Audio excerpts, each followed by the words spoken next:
1683 में वियना इतिहास के दौराहे पर खड़ा था। ऑटोमन साम्राज्य अपनी शक्ति के चरम पर यूरोप में और आगे बढ़ना चाहता था। वियना की घेराबंदी एक महत्वपूर्ण क्षण था।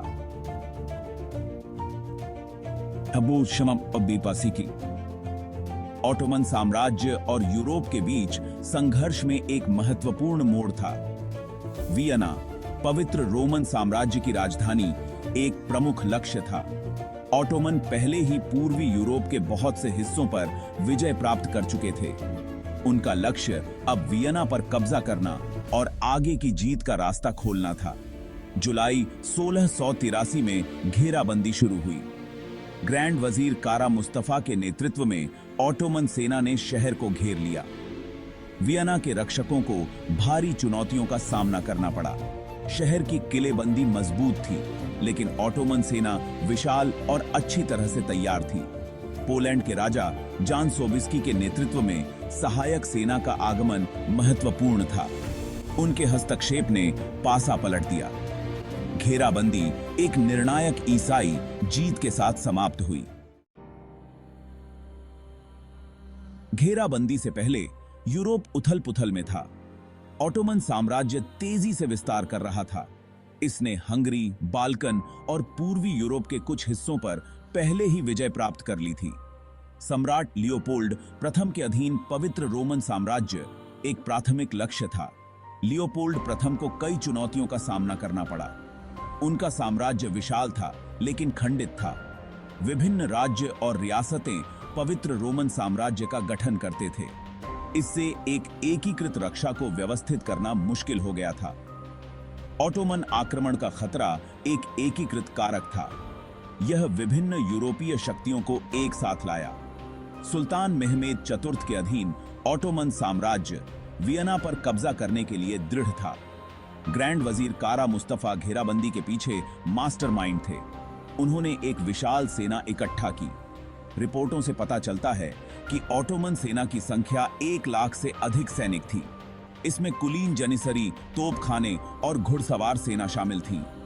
हैब्सबर्ग ने ऑटोमन खतरे से बचाव के लिए सहयोगियों की मांग की। इससे पवित्र लीग का गठन हुआ। लीग में पोलैंड, वेनिस और पापल स्टेट्स शामिल थे।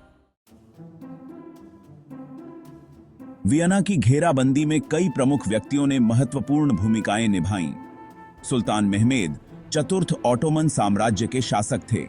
वह एक शक्तिशाली और महत्वाकांक्षी नेता थे।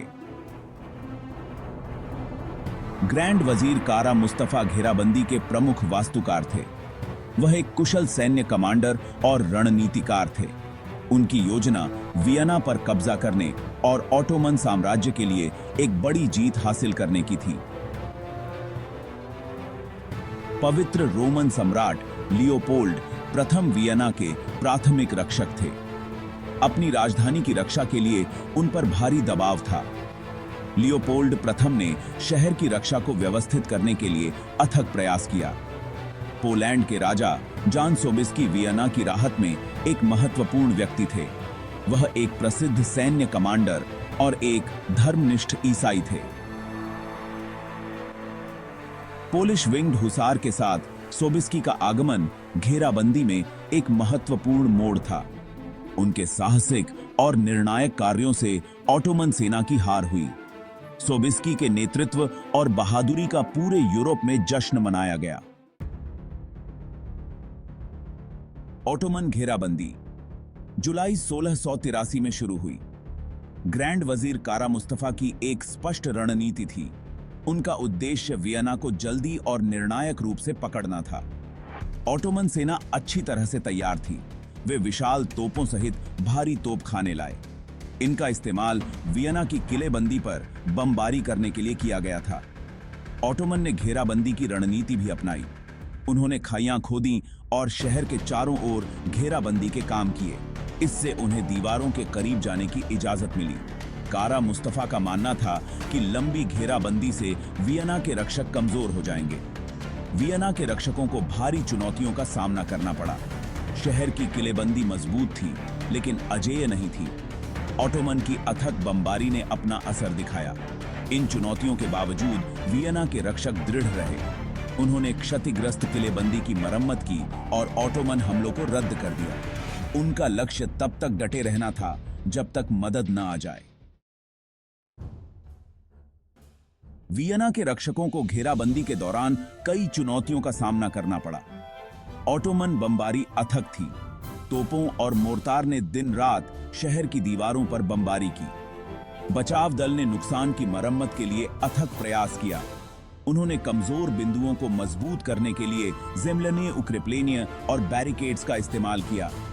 भोजन और पानी की कमी ने दबाव और बढ़ा दिया। ऑटोमन ने आपूर्ति लाइनों को काटते हुए शहर को घेर लिया था। वियना की आबादी दीवारों के अंदर फंस गई थी। रेशन को सावधानी पूर्वक वितरित किया गया था। लोगों को जो थोड़ा बहुत उनके पास था उसी से काम चलाना पड़ा। इन कठिनाइयों के बावजूद रक्षकों ने उल्लेखनीय लचीलापन दिखाया। काउंट अर्नस्ट रूडिगर वॉन स्टारहेम्बर्ग ने गैरिसन का नेतृत्व किया। उनका नेतृत्व महत्वपूर्ण था। उन्होंने रक्षा को व्यवस्थित किया और मनोबल बनाए रखा। स्टारहेम्बर्ग के दृढ़ संकल्प ने रक्षकों को प्रेरित किया। शहर के निवासियों ने भी एक महत्वपूर्ण भूमिका निभाई। उन्होंने रक्षा प्रयासों में सहायता की। पूरा शहर अपने प्रति मुकावमत में एकजुट था। घेराबंदी में महत्वपूर्ण मोड़ राजा जान सोबिस्की के आगमन के साथ आया। उन्होंने वियना को राहत देने के लिए एक गठबंधन सेना का नेतृत्व किया। सोबिस्की की सेना में प्रसिद्ध पोलिश विंग्ड हुसार शामिल थे। ये कुलीन घुड़सवार इकाइयां युद्ध में अपनी बहादुरी और प्रभावशीलता के लिए जानी जाती थीं। सोबिस्की और उनकी सेना 11 सितंबर 1683 को वियना के बाहरी इलाके में पहुंची। उनका आगमन शहर के रक्षकों के लिए आशा की किरण था। गठबंधन सेना में पोलैंड, पवित्र रोमन साम्राज्य और विभिन्न जर्मन राज्यों के सैनिक शामिल थे। वे वियना को बचाने के अपने मिशन में एकजुट थे। जान सोबिस्की ने गठबंधन सेना की कमान संभाली। उन्होंने तुर्क छावनी पर हमला करने के लिए एक साहसिक योजना तैयार की। कालनबर्ग की लड़ाई होनी तय थी। सोबिस्की की रणनीति में एक समन्वित हमला शामिल था। गठबंधन सेना कई दिशाओं से हमला करेगी, जिससे तुर्क रैंकों में भ्रम पैदा होगा। गठबंधन सेना का हमला सफल रहा थी। कालनबर्ग की लड़ाई वियना की घेराबंदी में एक निर्णायक क्षण था। 12 सितंबर 1683 को गठबंधन सेना ने अपना हमला शुरू किया। जान सोबिस्की की योजना को सटीकता के साथ अंजाम दिया गया था। गठबंधन सेना ने कई दिशाओं से तुर्क छावनी पर एडवांस किया। विंग्ड हुसार ने चार्ज का नेतृत्व किया। उनका घुड़सवार आरोप एक नाटकीय और शक्तिशाली नजारा था। हुसार ने अपने विशिष्ट पंखों के साथ एक मनोवैज्ञानिक प्रभाव पैदा किया। तुर्क सैनिक हैरान रह गए। गठबंधन सेना ने अपने लाभ के लिए दबाव डाला। लड़ाई उनके पक्ष में हो गई। लड़ाई इंटेंस थी। गठबंधन सेना ने ऑटोमन लाइनों को धकेल दिया। कारा मुस्तफा ने अपने सैनिकों को रैली करने का प्रयास किया, लेकिन तब तक बहुत देर हो चुकी थी। ऑटोमन सेना अव्यवस्था में पीछे हटने लगी। कालनबर्ग में जीत एक महत्वपूर्ण मोड़ थी। वियना बच गया। घेराबंदी के तुरंत बाद का असर महत्वपूर्ण था। ऑटोमन सेना अव्यवस्था में पीछे हट गई। वियना पर कब्जा करने में कारा मुस्तफा की विफलता एक बड़ा झटका था। उसे गंभीर परिणाम भुगतने पड़े। कॉन्स्टेंटिनोपल लौटने पर उसे सुल्तान के आदेश पर मार डाला गया। यह हार ऑटोमन इतिहास में एक महत्वपूर्ण मोड़ साबित हुई। वियना के लिए राहत ने बहुत बड़ी राहत दी। शहर के रक्षकों को नायकों के रूप में सम्मानित किया गया। काउंट अर्नस्ट रूडिगर वॉन स्टारहेम्बर्ग और उनके गैरिसन को प्रशंसा मिली। वियना के नागरिकों ने अपने अस्तित्व का जश्न मनाया। शहर की किलेबंदी की मरम्मत की गई। भविष्य में घेराबंदी को रोकने के लिए तैयारी की गई थी। जीत का यूरोप पर व्यापक प्रभाव पड़ा। इसने ईसाई राज्यों के मनोबल को बढ़ाया। पवित्र लीग, जो वियना की रक्षा के लिए एकजुट हुई थी, ने सहयोग जारी रखा। इस गठबंधन ने ऑटोमन साम्राज्य के खिलाफ और सैन्य अभियान चलाए। बाद की लड़ाइयों में ऑटोमन को पीछे धकेल दिया गया। वियना की घेराबंदी का दीर्घकालिक प्रभाव गहरा था। शहर पर कब्जा करने में ऑटोमन साम्राज्य की विफलता ने यूरोप में उसके पतन की शुरुआत को चिह्नित किया। साम्राज्य का क्षेत्रीय विस्तार रुक गया था। यूरोप में शक्ति संतुलन बदलने लगा। वियना में जीत ने पवित्र रोमन साम्राज्य की स्थिति को मजबूत किया। इसने पवित्र लीग को भी मजबूत किया। गठबंधन ने ऑटोमन के खिलाफ सैन्य अभियान शुरू करना जारी रखा। इन अभियानों ने धीरे धीरे ऑटोमन को मध्य यूरोप से बाहर धकेल दिया। लियोपोल्ड प्रथम के अधीन हैब्सबर्ग एक प्रमुख शक्ति के रूप में उभरे। घेराबंदी ने सैन्य रणनीतियों को भी प्रभावित किया।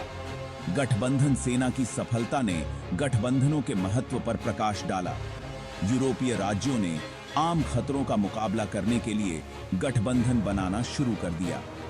इस दृष्टिकोण ने यूरोप में भविष्य के संघर्षों और युद्धों को आकार दिया। सांस्कृतिक प्रभाव भी महत्वपूर्ण था। सांस्कृतिक प्रभाव भी 1683 में वियना की घेराबंदी यूरोपीय इतिहास में एक महत्वपूर्ण मोड़ थी। इसने यूरोप में ऑटोमन साम्राज्य के पतन की शुरुआत को चिह्नित किया।